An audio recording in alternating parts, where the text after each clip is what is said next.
ఏకలవ్య సంఘం నుండి మేము దంపుడు బియ్యం చేస్తున్నాము. దంపుడు బియ్యాలని పూర్వకులు అప్పుడు దంపుడు బియ్యాలు తిని అందరము ఆరోగ్యంగా ఉండేవాళ్ళము.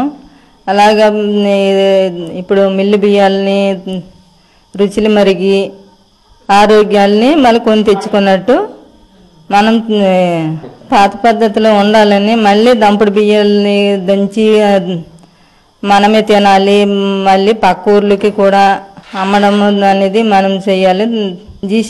జీసీసీ వాళ్ళు కూడా దంపుడు బియ్యాలని కోసం కొంటామని అడ్వాన్స్ మాకు వచ్చి ఇచ్చారు.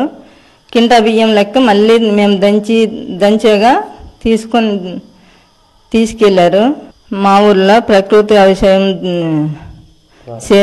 ద్వారా పండించి ఆ ధాన్యాన్ని మేము మళ్ళీ కొనుక్కొని దంపుడు బియ్యాలు దంచుకొని మేము తింటున్నాము. ఇప్పుడు అమ్మడం కూడా జరుగుతుందండి. ధాన్యం కొనుగోలు చేసి అమ్మి మరి లాభం పొందుతున్నాము.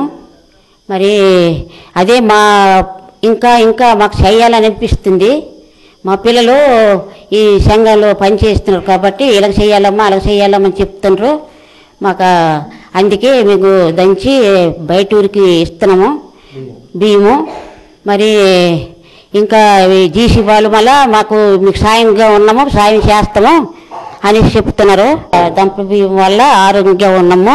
ఇప్పుడు ఈ బియ్యము ఆ బియ్యం మానేసి ఈ బియ్యము మళ్ళీ దంపుడు సంఘాల వలన దంపుడు దంచి ఒలబాట్లు అయ్యి ఇంకా పక్కూరికి ఇచ్చి ఇంకా బాగా చేద్దామనేసి మాకు ఐక్యత కలుగుతుంది. మా పెద్దలు దంపుడు బియ్యం అప్పుడు తినేవాళ్ళు ఆరోగ్యంగా ఉండేవారు. మధ్యలో పాలిస్ బియ్యం రావటం చేత అనారోగ్యం పాలయ్యేవారు. ఈ మధ్యకాలంలో 4 సంవత్సరాలు ప్రకృతి వ్యవసాయం పండించి మేము దంపుడు బియ్యం కేంద్రం దంపుడు బియ్యం దంచుకుంటూ మేము తిని పక్క గ్రామాలకి కూడా సరఫరా చేస్తున్నాం.